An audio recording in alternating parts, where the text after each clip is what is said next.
कटरीना कैफ से lux soap की advertisement करवाई जाती है, जबकि वसीम अकरम से एरियल वॉशिंग पाउडर की एडवर्टीजमेंट करवाई जाती है। अब देखिए कि इन दोनों एड्स में सिमिलैरिटी क्या है। सिमिलैरिटी ये है कि ये वो दोनों लोग हैं जो कि उस खास प्रोडक्ट के एक्सपर्ट नहीं हैं, मगर स्टिल इन दोनों को यूज़ किया जा रहा है क्योंकि इनकी पॉपुलैरिटी ज़्यादा है, लोग इन्हें देखना पसंद करते हैं। और इसका प्रूफ सिंपल सा ये है कि अगर आप यूट्यूब पर जाके लिखें कटरीना कैफ लक्स एड, तो आपको उसके व्यूज़ से अंदाज़ा हो जाएगा कि कितने ज़्यादा लोग कटरीना कैफ को देखना पसंद करते हैं। जबकि दूसरी तरफ अगर मैं बात करूं सेंसोडाइन रैपिड एक्शन की एडवर्टीजमेंट के हवाले से, तो क्योंकि सेंसोडाइन वाले ज़्यादातर डेंटिस्ट से रिकमेंड करवाते हैं अपना टूथपेस्ट, तो आप उसके एडवर्टीजमेंट को भी देख सकते हैं कि उसके एडवर्टीजमेंट के व्यूज़ कितने कम हैं। और अगर आप कंपेयर करें उससे कटरीना कैफ के एडवर्टीजमेंट के साथ, तो कटरीना कैफ और सेंसोडाइन की एडवर्टीजमेंट में ज़मीन आसमान का आपको फ़र्क नज़र आएगा। ये इसे कहते हैं फॉल्स अथॉरिटी की फैलेसी। फॉल्स अथॉरिटी की फैलेसी ये होती है, फॉल्स अथॉरिटी का एरर ये होता है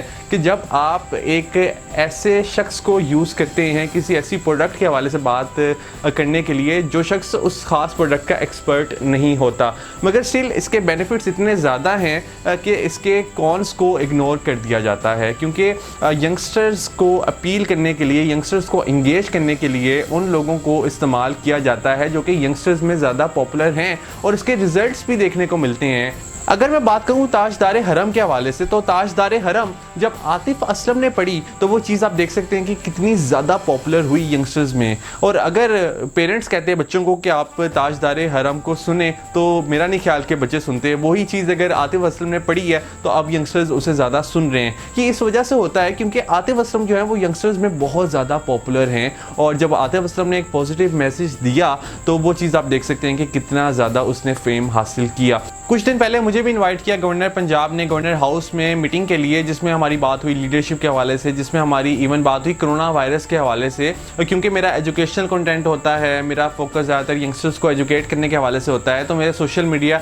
एक्टिविज़म को देखते हुए मुझे इन्वाइट किया गया था। तो उसके बाद ये सिलसिला चलना स्टार्ट हुआ और अब टिकटॉकर्स को इन्वाइट किया गवर्नर पंजाब ने गवर्नर हाउस में। और उसका मकसद ये था कि गवर्नर पंजाब जो हैं वो यूज़ कर सकें उन टिकटॉकर्स का फेम अच्छे मकसद के लिए। अब देखिए कि टिकटॉकर्स को जब इनवाइट किया गया तो गवर्नर पंजाब चाह रहे थे कि जो टिकटॉकर्स की वो एक स्पेसिफिक ऑडियंस है जो कि एंटरटेनिंग कंटेंट को ज़्यादा पसंद करती है, तो अगर उस एंटरटेनिंग कंटेंट के बाद एक अच्छी एजुकेशनल वीडियो आ जाए तो इसमें क्या बुराई है, इसमें कोई बुरी बात तो नहीं है। तो अब ये हमने क्योंकि पहले कंक्लूड कर लिया था कि अगर आपने यंगस्टर्स में कोई चीज़ वायरल करनी है तो आपने उन लोगों को यूज़ करना है जो कि यंगस्टर्स में पॉपुलैरिटी रखते हैं। अब यहाँ पे जो मुझे एक शॉर्ट कमिंग नज़र आ रही है गवर्नर पंजाब की तरफ से कि यहाँ पे टिकटॉकर्स के साथ अगर वो इन्वाइट कर लेते डॉक्टर्स को भी, अगर वो यहाँ पे इन्वाइट कर लेते डिफरेंट वॉक्स ऑफ लाइफ के लोगों को, तो एक हेल्दी कन्वर्सेशन हो सकती थी और मज़ीद कॉन्सेप्ट क्लियर किया जा सकता था टिकटॉकर्स के माइंड में कोरोना वायरस के